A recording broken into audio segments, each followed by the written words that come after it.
Você curte história de reencarnação? Então fique até o final deste vídeo.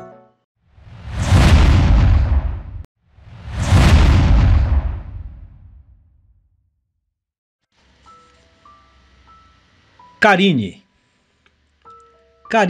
engravidou aos 18 anos.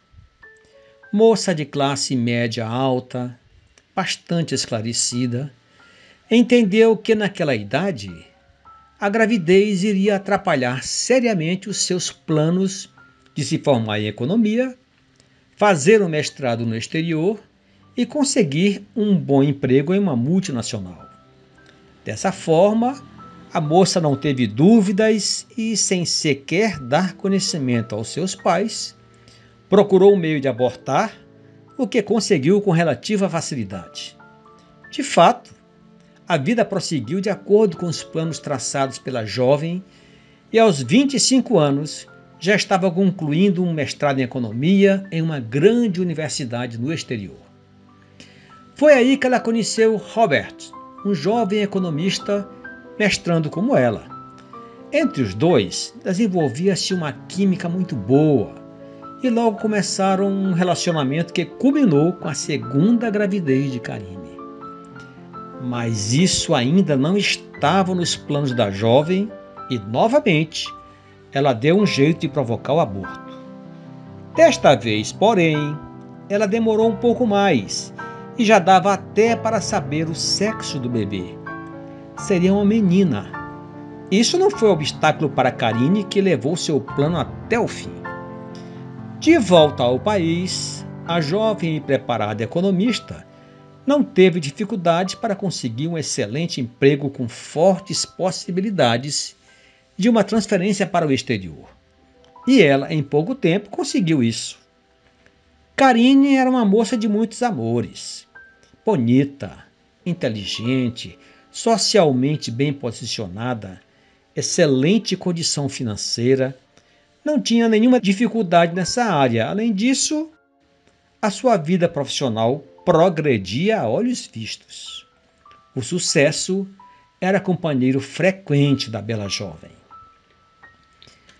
Um belo dia, Karine resolveu casar-se, e como tudo para ela era fácil na vida, também dessa vez não teve dificuldade em encontrar um marido que atendesse às suas expectativas. Logo encontrou David, um economista como ela, com quem se casou. Karine era uma mulher saudável, assim como David, seu marido, e em menos de um ano nasceu Carl, seu primeiro filho, e 2 anos depois veio Arthur, o segundo. O parto de Arthur foi um pouco complicado e o médico que assistiu a jovem teve que fazer uma intervenção cirúrgica que a impossibilitaria de ter outros filhos. Dessa forma, o casal Karine e David ficou com 2 filhos. David estava feliz com o resultado, mas Karine não. Ela queria uma menina. O tempo foi passando e alguns anos depois, ela começou a sonhar com uma menininha lourinha, com os cabelos cacheados, que ela estendia a mão como quem estivesse pedindo ajuda. Ela sempre acordava angustiada com aquele sonho que, para ela, não fazia sentido nenhum. Esse fato começou a se repetir com muita frequência e o Karine resolveu contar ao marido, que não viu nenhum problema e achou que a esposa estava tendo pesadelos em função do excesso de atividades. Talvez. Afinal, a moça trabalhava o dia inteiro na empresa e, como mãe e esposa dedicada que era, procurava adivinhar os desejos do marido e de seus 2 filhos. De fato, a jornada de Karine era muito pesada, mas ela não reclamava disso. Acostumara-se desde cedo a perseguir com empenho os seus objetivos. E ela tinha decidido que seria feliz no casamento, fazendo com que tanto seu marido como as crianças fossem também felizes. Faria sua parte independente de qualquer coisa. Realmente, a moça era muito dedicada e incansável.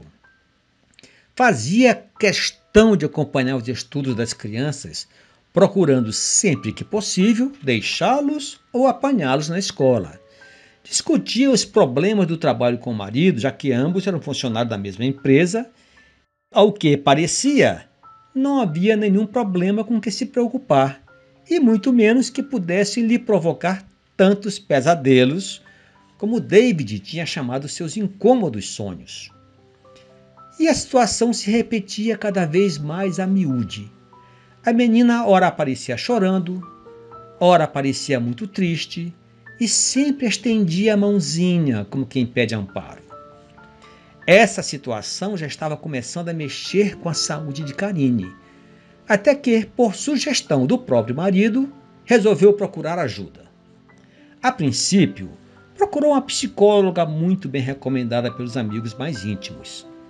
As sessões de análise prosseguiram meses a fio e a situação de Karine não mudava em nada. Os sonhos vinham, agora, quase todas as noites. A moça já não dormia direito.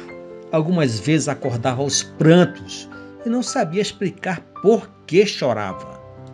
Resolveu abandonar as sessões de análise com a psicóloga e procurar um psiquiatra, que lhe receitou calmantes e alguns medicamentos tarja preta, os ansiolíticos, que infelizmente só fizeram piorar o estado clínico e mental da moça. Ela já não sabia o que fazer. David via a sua vida familiar desmoronar e se sentia impotente diante do quadro de ansiedade e tristeza da esposa que se agravava a cada dia. Alguém lhe falou da teoria kardecista, o espiritismo. Mas por que não tentar? Afinal, a ciência não tinha resolvido a questão. O estado psíquico de sua esposa não melhorava, ao contrário, a situação estava ficando quase sem controle. David conversou com a esposa e lhe explicou do que se tratava. Que bobagem é essa, David? Imagina se eu vou acreditar em curandeirismo e outras coisas até piores. Não se trata de curandeirismo, meu amor, mas de uma religião que está se desenvolvendo há muitos anos. Muita gente busca ajuda ali e tem resolvido seus problemas. Vamos tentar, e se você não gostar, nós simplesmente abandonamos. O que acha?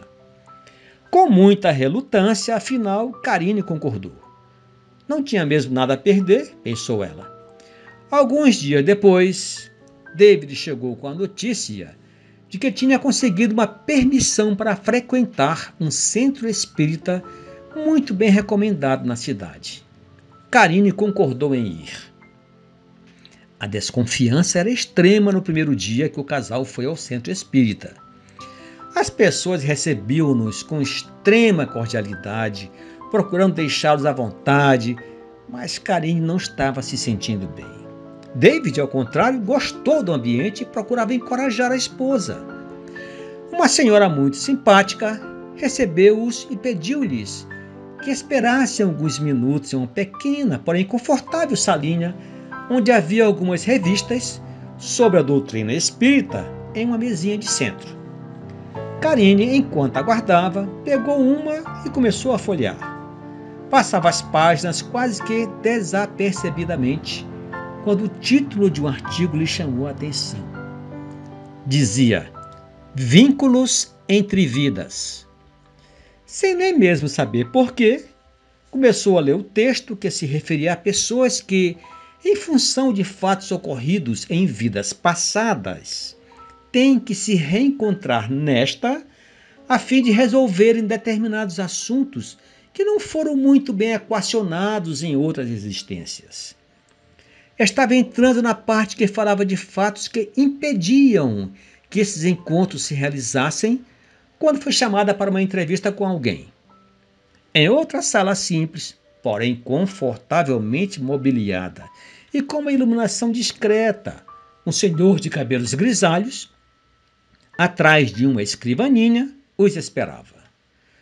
Procurou saber qual era o problema de Karine e ela lhe falou dos sonhos que a princípio ocorriam espaçadamente, mas que agora aconteciam quase todas as noites. Falou-lhe da menininha loura que lhe estendia a mãozinha como que pedindo ajuda e do seu desespero ao acordar. Thomas, este era o nome do entrevistador. De forma muito serena, Perguntou-lhe sobre o seu passado, como tinha sido a sua vida até então e quais os fatos mais importantes. Karine narrou-lhe a sua trajetória, contando minuciosamente a sua vida acadêmica, que era a parte de que ela mais gostava, mas omitiu os 2 abortos. Na verdade, ela quase não se lembrava mais, ou talvez não quisesse lembrá-los. Bem, disse Thomas, gostaria que vocês ficassem conosco, se quiserem, e participassem dos grupos de estudo que nós costumamos formar. Como esta é a primeira vez que vêm a um centro espírita, vou lhes sugerir que participem de uma turma de iniciantes. Claro, respondeu David, bastante animado. Só uma coisa, disse Karine, eu posso levar emprestada uma das revistas que eu vi sobre a mesinha da antessala? Claro, fique com ela. Karine levou a revista para casa e naquela mesma noite terminou de ler o texto que a intrigou.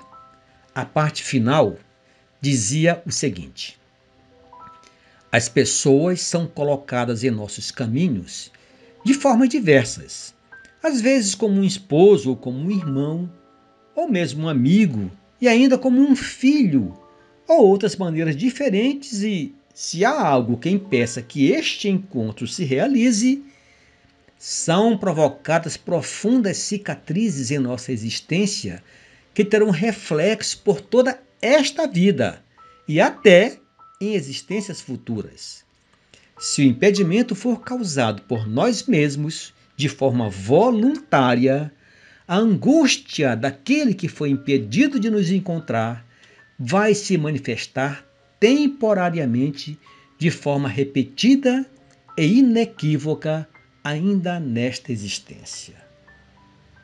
Karine fechou os olhos e deixou que as grossas lágrimas que insistiam em sair lavassem o seu rosto, deixando exposto todo o seu sentimento de culpa. Agora ela sabia quem era a menininha loura que lhe estendia a mão.